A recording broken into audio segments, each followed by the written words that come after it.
Hashem, nous allons débuter les halachot relatives aux perot haaretz, donc les fruits de la terre. Sur les fruits de la terre, vous savez que l'on doit réciter la bracha de Boré Peri Adama, et pour finir, la bracha de Boré Nefashot lorsqu'on a consommé une quantité équivalente à 27 grammes minimum. Citons quelques cas et quelques exemples. On parle de la banane depuis quelque temps, qui est une espèce sur laquelle la halakha nous se posait la question. La papaye également, c'est un cas intéressant à noter. La papaye, la fraise, ce sont des fruits sur lesquels on doit dire la bracha de Boré Peri et Adama. Qu'en est-il du popcorn? Vous savez que le popcorn, c'est un maïs soufflé, donc qui a éclaté, et qui est encore reconnaissable. Sur le popcorn, on doit dire également la bracha de Boré Peri Adama.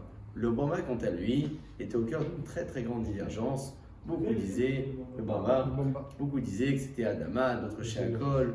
Beaucoup le disaient également au nom du Rav Ovadia Yosef, qu'il le considérait comme un aliment sur lequel on doit dire Adama parce qu'il est produit à l'origine avec du maïs, un maïs qui est quasiment visible, enrobé, qui a gonflé également, et avec de la cacahuète. D'autres disent que c'est complètement transformé. Donc que doit-on faire sur le bamba? Halakha le maaseh, c'est marqué que sur le bamba, on a pris l'habitude de dire la bracha de Boré Peri Adama.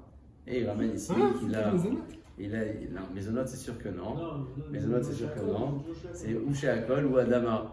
En tout cas, un doute Nehemana, il ramène un témoignage qu'il a vu, donc son père, Rabbi Ovadia Yosef, dire la bracha de Boré Peri Adama sur le bamba, en sachant que même s'il y a de la cacahuète dedans, c'est principalement fait avec du maïs.